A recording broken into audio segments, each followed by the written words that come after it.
What's up, guys? I'm making a quick unit tree unit guide video, mainly for new players who see the unit tree and they're not sure what units to get. This video is just going to go over the units that are pretty good right now, the units that you should be working towards, and what units you should avoid. So before we go into the video, green is going to mean pretty strong units right now, yellow is going to be kind of mid, and red is going to be avoid. Another disclaimer is just that the devs are always changing stuff, so this is for this current season, June 28th. These are the units that are pretty good, but that could change next month, that could change next season. Who knows? Depends on what devs do, right? So this isn't permanent, right? Okay, but we're just going to go through the video and we'll start it up. The first thing you see on the unit tree is going to be the melee infantry tab. Any of the units here in the first two sections, the halberdiers and the pikes, are really good. Those are green, they're strong units. You could use for the blue and the purple, all of them are both strong. Halberdier sergeants do pretty good damage when they're braced up against other people. The pike guards advance is really strong too when used properly. So both of them, if you want to work towards them, they're great units to have right now. Then we move down to the sword and shield. So sword and shield for the unit tree, they are good. The Prefecture guards are great. Palace guards are pretty much the strongest sword and shield unit in the unit tree that you're going to be able to get from just the unit tree. So they're still good.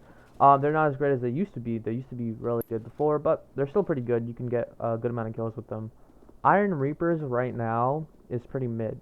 So they really aren't meta. They kind of get steamrolled sometimes, but if you have some good plays with them, you could do pretty well with them, right? They still shine in certain situations, but overall pretty mid. So then we move on to the shields. Shields are super meta right now. They're really strong. Imperial Spear Guards are a huge meta unit. You'll see them a lot in high level siege matches, mainly because their CC immunity is awesome and they're super tanky. It's great to push with them, great for advancing. You're like a big tanky unit. If that's your playstyle and if you want to get them, 100%, they're a very strong meta unit. So the javelin sergeants, and also the imperial javelins, they're kind of yellow. They're mid. Basically, javelins have never really been super meta or super overpowered. They're just kind of a fun niche unit to just mess around with. So if you have the extra honor to spare because you want to mess around with the javelins, go ahead. They're fun units to play, but they're definitely not super OP, super meta units. Okay, and that takes us to the archer tree. I'm pretty sure. Yeah. So if you want a range unit, you're going the archery tree. I would avoid getting vassal longbowmen. They're kind of mid. Okay, I'm not avoiding them, but you could get them, but they're kind of mid. They do have really good range. Their range is great, but they're super squishy and their damage is kind of mediocre, to be honest. If you want a blue unit, the incendiary archers are pretty great. Their fire arrows, in the blue season, when there's only blue units, do a lot of damage, so they are pretty good. The crossbowmen should just be kind of avoided right now. Crossbows have been neglected, so they're pretty mid. I mean, you can get certain kills with them in certain situations, but overall they're not super meta or super great. Okay, so here, if you want to get an archer unit, I would 100% suggest getting Imperial Archers. They do a lot of damage. They almost one-shot heroes with their second ability. So if you wanted a high-level archery unit for the unit tree, I would say aim for Imperial Archers. The Vanguard Archers are okay. Avoid Prefecture Archers. They're just not it right now. So just avoid them. Okay, now for guns. This entire top line right here with the Dements and all the way to the Turkio, whatever they are. This lane of guns are kind of mid. They're not that great. They're pretty average right now. Honestly, this may even be a red, to be honest. I would try and avoid getting them. Because if you're gonna go for a range unit, with muskets or with guns, you'd probably want to go the other line, which has the Senju Grenadiers. These guys are meta. They're really strong. Their grenade throw is awesome. So the Imperial Arquebusiers, they kind of miss a lot of their shots, so they're also kind of mid. But the Shenjis are super meta. They're a very strong unit. So if you're gonna go for something, I would say go for the Shenjis. Okay, moving on to the cavalry tree. So the cavalry, we're gonna have a slight problem with cavalry. So right now the tree is kind of very bad.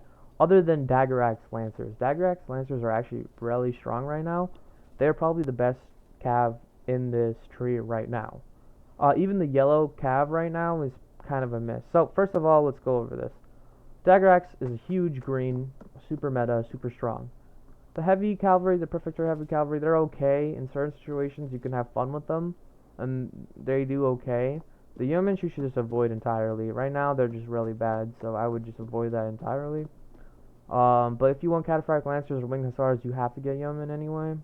But both of them are kind of mid right now. They're really not that great. Cataphract Lancers are probably a little bit better than Winged Hussars right now, but they're kind of both mid. Honestly, both of them are kind of like eh. Fire Lancers, I would just say avoid entirely. It's just a waste of money, waste of bronze coins, waste of honor. I would just avoid them entirely. If you want cavalry, get Dagger Axe Lancers. This is probably the must-have. Okay, that takes us to the next line, which is the heraldic units. So this is also a huge. You want to avoid this line. Men-at-arms and spear sergeants, they used to upgrade into strong units, and that's why you would get them. But they got rid of that, and men-at-arms and spear sergeants by themselves are pretty bad. So honestly, completely avoid them. I would not get any of these two. The squires are okay, but they're just okay. Monastic Knights are also okay, but it's just not worth getting Spear Sergeants and Men at Arms, so I would try and avoid this only because the purple units aren't good here and you have to get them before you get the Monastic Knights. So yeah, once again, I know for a lot of new players they may seem cool, but like just avoid them. They actually are pretty bad and you're gonna waste a lot of honor on them. And then the last thing you want to avoid is the Rattan. Rattan is honestly super neglected. Like, Rattan has kind of one of the failures of CB, and personally I believe that, because they dropped this line out, and then they never really did anything with it. All the blue units are, like, just not worth wasting the honor on, because you're not progressing to anything. You're not getting any purple unit out of it, right? So it's just a waste of honor. And then the Rattan Rangers are honestly, like, I would avoid them. I only have the yellow in there because if you're like very good at the game, you could probably use them. But even then, they're still pretty trash and pretty mid. But I've seen like a few players use them kind of well, but majority of the time they're very bad. So this entire line for new players, I would entirely avoid unless you're trying to challenge yourself and go super hardcore. They're kind of like a ranged cavalry. They shoot they little poison arrows, so it's very difficult to play them, to be honest. So yeah, I would completely avoid the Rattan line and the Heraldic line. So yeah, that is just a unit guide for new players for new players who want to figure out what units to get. I hope that helped. If you have any other questions, put it on the comments. Yeah, and yeah, have fun.